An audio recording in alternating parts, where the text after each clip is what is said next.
Milky वे एक आकाशगंगा है जिसका हिस्सा हमारा सौर मंडल भी है। पृथ्वी से इस आकाशगंगा के दिखने के आधार पर इसका नाम मिल्की वे पड़ा। इसे सिर्फ टेलीस्कोप से ही देखा जा सकता है।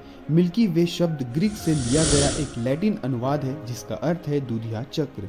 पृथ्वी से मिल्की वे एक बैंड के रूप में दिखाई देता है। गैलीलियो गैलीली ने पहली बार सन 1610 में अपने टेलीस्कोप के साथ अलग अलग तारों में प्रकाश के बैंड को हल किया और 1920 में खगोलविदों हार्लो शेप्ली और हेबर कर्टिस के बीच हुई रिसर्च से एडविन हबल ने पाया कि मिल्की वे कई आकाशगंगाओं में से एक है। आकाशगंगा का अनुमानित व्यास 1 लाख से लेकर 2 लाख प्रकाश वर्ष है। आकाशगंगा में कई उपग्रह आकाशगंगाएं हैं। अनुमान है कि इनमें से 100 से 400 अरब तारे और कम से कम इतने ही ग्रह हैं। सौर मंडल गैलेक्टिक सेंटर से लगभग 27,000 प्रकाश वर्ष के दायरे में स्थित है। पूरी तरह से आकाशगंगा लगभग 600 किलोमीटर प्रति सेकंड के वेग से आगे बढ़ रहा है।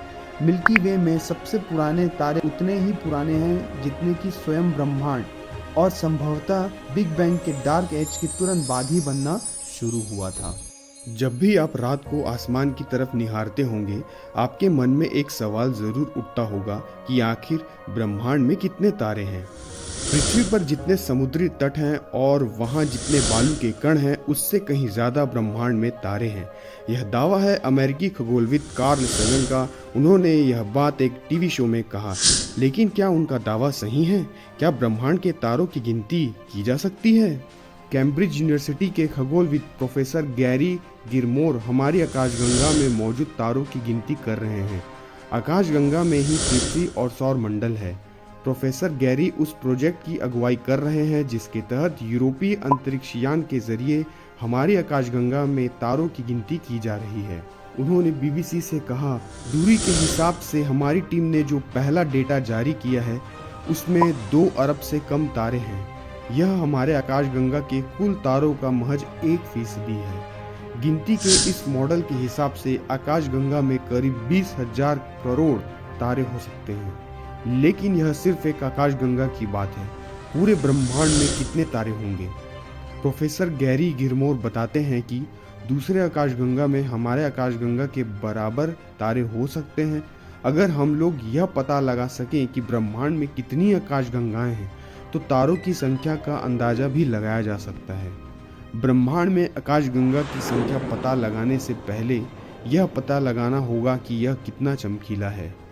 क्या अन्य सभी हमारी आकाशगंगा की तरह या फिर हमसे अलग हैं?